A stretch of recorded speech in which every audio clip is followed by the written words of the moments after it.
welcome back to the channel. Today, we're diving into an epic tale from the Age of Sail. A time when the seas were a battlefield, and one man's brilliance turned the tide of history. It is not just a rebellion, it's a full-on war that is about to drag in nations across the continent and beyond, lasting for a generation. This is a fight for control of Europe, and even the world, played out on land and sea. The biggest rivalry, that's between France and Britain. On land, France is unstoppable, with Napoleon Bonaparte soon to become a legend. But at sea, that's Britain's domain. The Royal Navy is the king of the waves. And no one embodies that dominance more than one man, Horatio Nelson. Bold, inspiring, and a tactical genius, Nelson is about to become Britain's ultimate hero. Today, we're kicking off with his first major triumph, the Battle of Cape St. Vincent. We're talking about the legendary Horatio Nelson and his jaw-dropping victory at the Battle of Cape Vincent in 1797. This is a story of courage, strategy, and some serious naval guts, perfect for anyone who loves history, adventure, or just a good underdog story. So, grab a seat, maybe a snack, and let's sail into this one. Picture this. It's 1792, and the French Revolution is shaking Europe to its core. So, let's set the stage. It's 1797, and the French Revolutionary War is in its 5th year. France is crushing it on land, conquering places like the Low Countries and northern Italy, and now they're marching toward Austria. Britain's got about 144 ships of the line. These are the heavy hitters, the biggest warships of the era, packing serious firepower. France has 69, which is no small number, but add Spain's 84 ships to the mix, and suddenly, the combined Franco-Spanish fleet could outnumber the British. If they link up, they might just pull off a naval victory that could flip the entire war. Britain's not about to let that happen. But at sea, Britain's Royal Navy is the undisputed champ, racking up win after win against the French. Here's the catch though. France just teamed up with Spain, and that's a game. Together, they've got a shot at challenging Britain's naval supremacy. Let's break down the numbers. Britain's got about 144 ships of the line. These are the heavy hitters, the biggest warships of the era, packing serious firepower. France has 69, which is no small number, but add Spain's 84 ships to the mix, and suddenly, the combined Franco-Spanish fleet could outnumber the British. If they link up, they might just pull off a naval victory that could flip the entire war. Britain's not about to let that happen. The British have their Channel Fleet 16 ships strong, guarding the homeland. They've also got detachments keeping an eye on France's Atlantic ports, where the French have some powerful squadrons, especially at Brest. In the Mediterranean, Britain's fleet has smaller 10 ships of the line, operating out of bases in Corsica, Elba, and Naples. But with Spain joining the war, the British are outnumbered in the Med and decide to pull back to Portugal, beefing up their fleet to 15 ships under the command of Admiral Sir John. Now, let us zoom in on February 1797. 5 Spanish merchant ships set sail from Malaga on Spain's south coast, headed for Cadiz. These aren't just any ships, they're carrying mercury, crucial for refining silver and gold from Spain's New World colonies. This cargo is so valuable that the Spanish sent their entire battle fleet, 27 ships of the line, plus frigates, as an escort.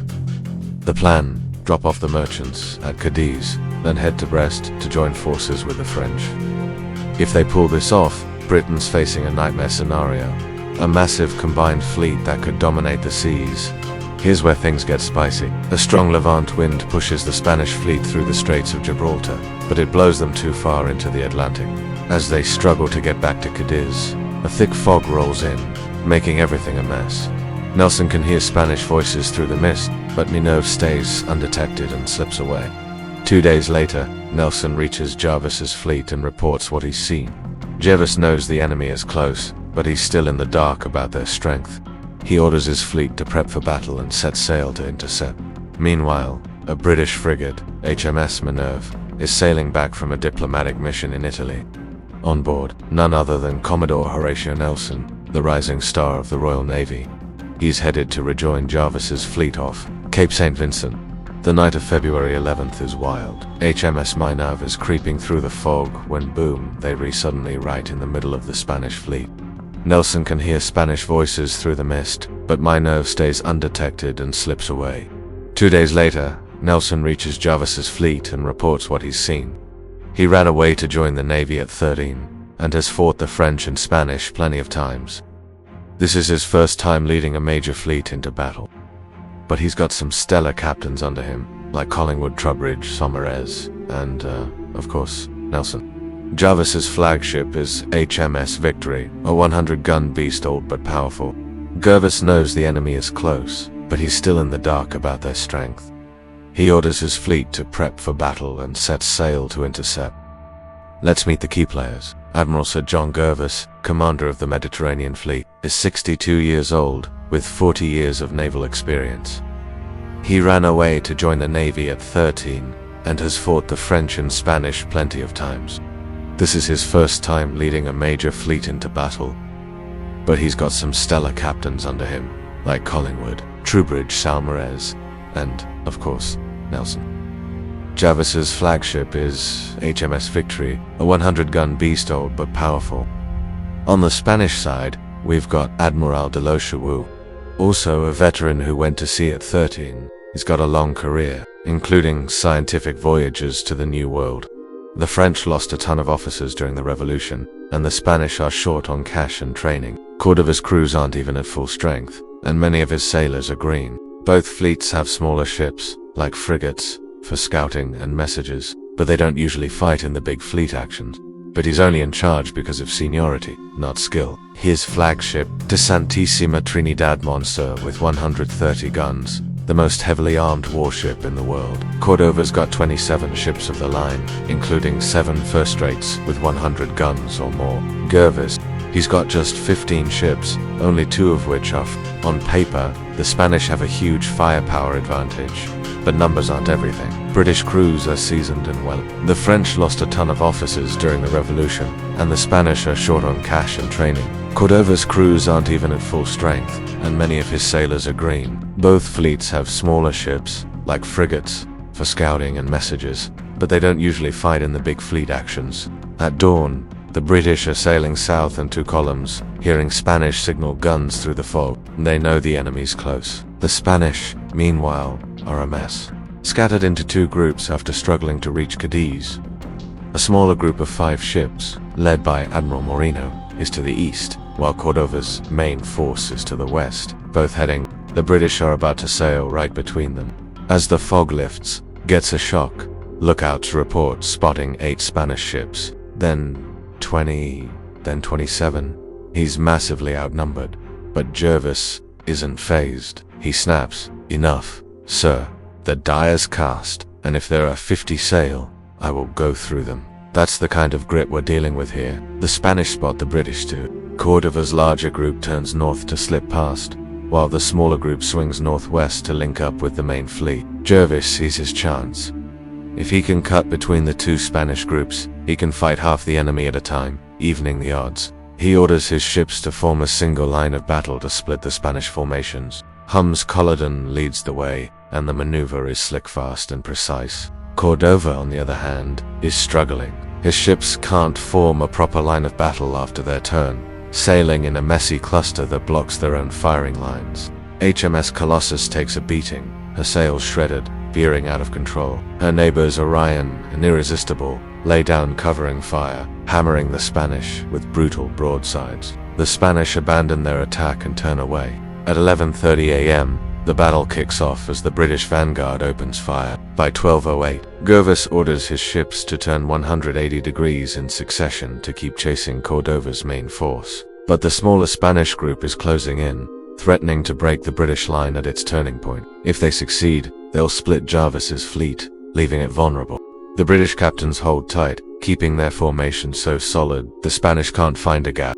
HMS Colossus takes a beating, her sails shredded, veering out of control. Her neighbors Orion and Irresistible lay down, covering fire, hammering the Spanish with brutal broadsides. The Spanish abandon their attack and turn away. Now, every second counts. Cordova's force is slipping away, aiming to regroup with the rest of his fleet. If the British don't act fast, they'll face the full might of the Spanish. Someone's gotta do something bold, and that someone is Horatio Nelson. Aboard HMS Captain, a 74-gun ship near the rear of the British line, Nelson sees the Spanish slipping out of reach. In this era, sticking to the line of battle is sacred. It keeps the fleet coordinated and safe.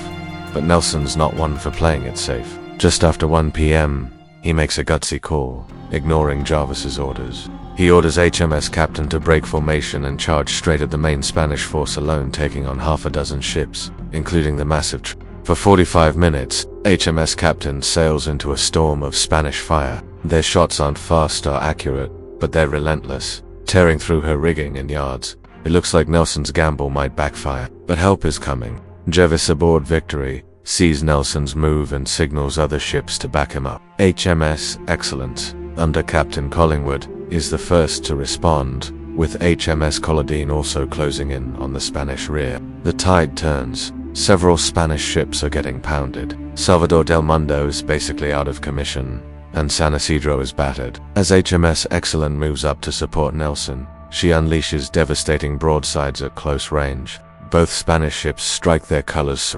Then, Kea Sun, trying to dodge Excellent's fire, collides with Sun. Nelson sees his moment. His ship is crippled but has just enough momentum to ram. He leads a boarding party himself, climbing through a shattered window in the captain's cabin. After a fierce, close-quarters fight with pistols blazing, San Nicolas surrenders, having lost over 200 men, about a third of her crew. But Nelson's not done. San, alongside San, is firing muskets at his men. Nelson rallies his crew and launches a second boarding action, using San as a bridge to storm San. There's talk she struck her colors, but in the smoke and chaos, it's hard to confirm. Before the British can secure her, two fresh Spanish ships swoop in to tow her to safety. The British are too battered to chase. We've covered the lead-up in the Battle of Cape St. Vincent, where Nelson's daring turned a desperate situation into a British triumph. Wanna hear what happens next? Let me know, and I'll drop part 2, diving deeper into Nelson's adventures and the fallout from this battle.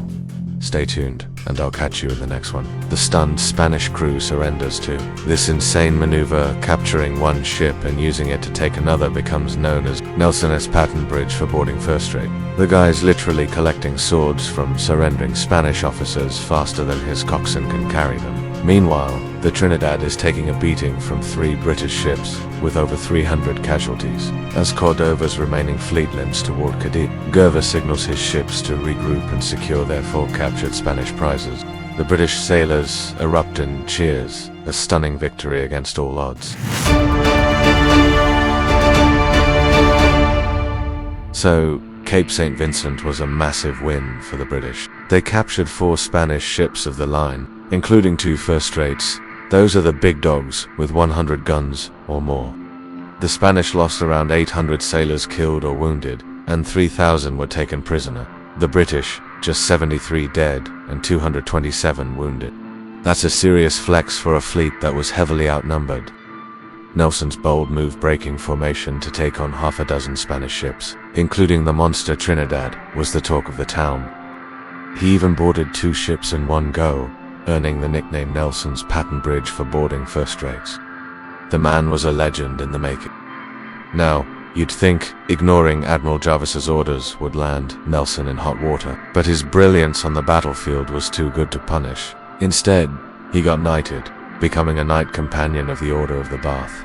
Fancy stuff. Admiral Sir John Jervis, the fleet's commander, was made the Earl of St. Vincent and scored a hefty pension, plus other honors. By 1801, he'd climb even higher, becoming First Lord of the Admiral, basically the political boss of the Royal Navy. The guy lived to 88 and went down as one of Britain's greatest admirals. The Spanish commander, Admiral de Wazanti, so lucky. Historians and his own officers said he fought bravely, but his sloppy maneuvers were blamed for the defeat. The Spanish fleet was a mess, unable to form a proper line of battle, and that cost them big time. In 1798, Rear Admiral Nelson was back in the Mediterranean, commanding a British squadron. His new mission: chase down a French fleet carrying none other than Napoleon Bonaparte's army, headed for Egypt. Yeah, the stakes were getting higher. Nelson's win at Cape St. Vincent gave him the cred to lead this kind of high-stakes pursuit, and it showed Britain they had a naval genius on their hands. Got the boot from the Spanish Navy and was banned from the royal court. He faded into obscurity, dying in 1815. But let's talk about the bigger picture. Cape St. Vincent wasn't a total knockout. It wasn't like the Spanish fleet was wiped out. But it had huge strategic consequences. The Spanish limped back to Cadiz, demoralized, and the British blockaded them there, neutralizing the threat of a combined Franco-Spanish fleet. That was Britain's biggest fear, France and Spain teaming up to outnumber them at sea. With that danger off the table, the British could breathe a little easier. This victory also set the stage for what came next. In 1798, Rear Admiral Nelson was back in the Mediterranean, commanding a British squadron. Back in the age of sail, the Royal Navy was Britain's pride and joy. If you were a young Brit looking to make a mark on the world, joining the Navy was the move. You'd be out there smashing the French, defending the homeland, and maybe becoming a hero like Nelson. It was a simpler time. Your path to greatness was clear. Sign up, sail, and fight. No dodging cannonballs or grape shot required today, but the idea of finding a way to make a real difference still resonates. His new mission: chase down a French fleet carrying none other than Napoleon Bonaparte's army, headed for Egypt. Yeah, the stakes were getting higher. Nelson's win at Cape St. Vincent gave him the cred to lead this kind of high-stakes pursuit, and it showed Britain they had a naval genius on their hands. Let's zoom out for a second and talk about why this matters. Back in the age of sail, the Royal Navy was Britain's pride and joy. If you were a young Brit looking to make a mark on the world, joining the Navy was the move. You'd be out there smashing the French, defending the homeland, and maybe becoming a hero like Nelson. It was a simpler time. Your path to greatness was clear. Sign up, sail, and fight. No dodging cannonballs or grape shot required today, but the idea of finding a way to make a real difference still resonates. That brings me to something cool I want to share. There's a group out there called 80,000 hours, named for the average hours you'll work in your career. That's a ton of time, right? They read all about helping you use those hours to make a positive impact on the world while finding a career that is fulfilling. Whether you're into tackling big issues like AI risks, pandemics, nuclear threats, or climate change, they've got free resources to guide you. Their research, backed by over a decade of work with Oxford University academics, can point you toward high-impact career paths you might not have considered.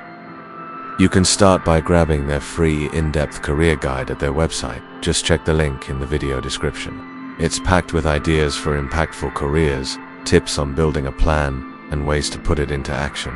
They've also got a job board with nearly 1,000 opportunities, searchable by location, requirements, or the problem you want to tackle. Plus, they offer free one-on-one advice to help you figure out your next steps, and a podcast with deep dives into these topics from experts. The best part, it's all free, since they're a non-profit. If you're looking to make a difference, whether you're just starting out or switching careers, this is worth checking out. Back to Nelson. Cape St. Vincent wasn't just a win on the water, it was a turning point. It showed the world what Nelson was capable of, and gave Britain the confidence to keep pushing back against France and Spain. The Royal Navy's dominance was reaffirmed, and Nelson's reputation as a daring, brilliant commander was cemented.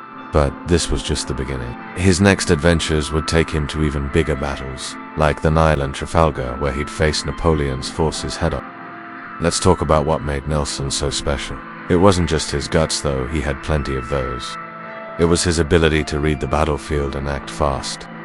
At Cape St. Vincent, he saw the Spanish slipping away and knew he had to break formation to stop them. That kind of instinct, combined with his willingness to take risks, set him apart. Most commanders stuck to the playbook: keep the line of battle, follow orders. Nelson wrote his own rules, and it paid off. The battle also highlighted the Royal Navy's edge. Their crews were battle-hardened, their captains top-notch. Compare that to the Spanish, who were undertrained and understaffed, or the French, who'd lost key officers in the Revolution. The British ships, like HMS Victory and HMS Captain, were built to last, and their gunners were deadly accurate. It wasn't just about having more ships, it was about using them better. Speaking of ships, let's give a shout out to the tech of the time. Ships of the line were the tanks of the 18th century, massive, heavily armed, and designed for one thing: delivering crushing broadsides. De Santissima Trinidad, with her 130 guns, was the ultimate beast, but even she couldn't stand up to the British onslaught when Nelson and his crew got in close. Frigates, meanwhile, were like the scouts, fast, light, and perfect for intel or messages, but they stayed out of the main fight.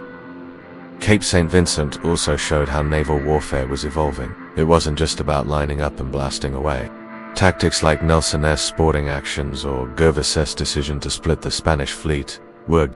This was an era where a single bold move could shift the balance of power, and Nelson was the master of those moments.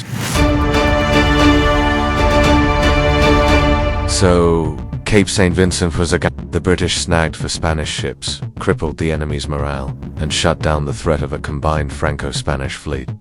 Nelson's insane move-breaking formation to take on half a dozen ships, boarding 2 in one go, made him a household name. He was knighted, becoming Sir Horatio Nelson, and his reputation as a tactical genius was set in stone. Admiral Jervis, now the Earl of St. Vincent, became a national hero, and the Royal Navy's dominance was louder than ever. But this wasn't just a one-off win. Cape St. Vincent gave Britain the breathing room to go on the offensive. By blockading the Spanish in Cadiz, they kept the enemy pinned down, freeing up British forces to take the fight elsewhere. In 1798, Nelson, now a rear admiral, was back in the Mediterranean, chasing a French fleet carrying Napoleon's army to Egypt. That chase led to the Battle of the Nile, another Nelson masterclass where he smashed the French and cemented his legend. And that was just a warm-up for his ultimate showdown at Trafalgar in 1805, where he'd faced the combined might of France and Spain one last time. Let's talk about Nelson's legacy. The guy wasn't just a naval rock star, he changed how battles were fought. His patent bridge at Cape St. Vincent, using one captured ship to board another, was the kind of bold, outside-the-box thinking that defined him. He didn't just follow the rulebook, he rewrote it. In an age where keeping the line of battle was sacred, Nelson took risks that paid off big.